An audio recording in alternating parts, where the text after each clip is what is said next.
Biggest thing I changed was just my training camp. Training with different level jiu-jitsu instructors. Training with Robert Drysdale, Scott Beery, Marcelo Mafra.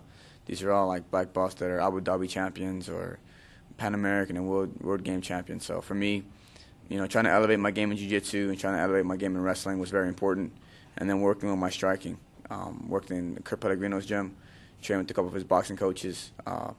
Biggest thing was just working on my wrestling and cleaning up my boxing and making my jab a little bit stronger, keep my chin down, and just being smart. I always did envision myself fighting Torres for a title, but I'm looking at it the same way. It's the biggest fight I could ask for, most notable opponent, and I'm ready. So training's been going good. I got this call right after the Yaya fight, so I've been doing a hard training camp all the way through Yaya. Took a little break, and then for Miguel. So I've been training hard now for a while, and I'm really prepared for this fight, and I just can't wait to get in there.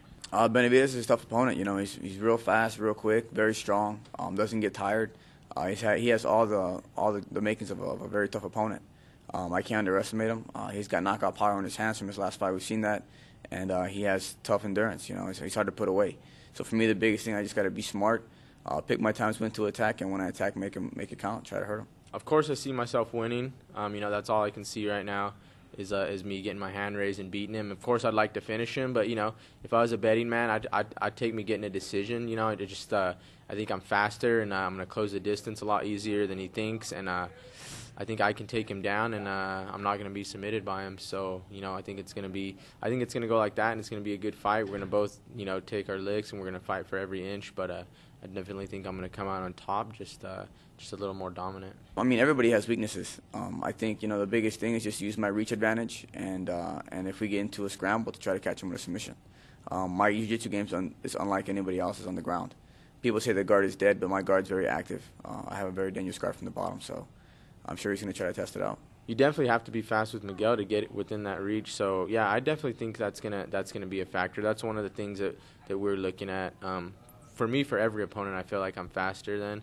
So that's something I go in trying to do every time. So yeah, I'm gonna use my speed to close the distance, and he's not gonna know what hit him by the time I get in there. Are you gonna just use a more calmer and smarter Miguel? I still have that crazy in me, so I could be crazy when I have to be, but it's gonna be more calculated and more calm. I'm just preparing myself for the best Miguel Torres, just because he lost, and I know how I felt after I lost to Dominic Cruz and came in against Yaya. I'd never felt more focused and inspired and ready to fight. So I'm expecting the same thing from Miguel. For him to even be a better fighter than he would have been if he would have beat Brian Bowles. So I'm just expecting a tough Miguel, and anything else is gonna be good. But I'm expecting the best Miguel, and it's gonna make the win that much sweeter to know I beat the best Miguel Torres there was.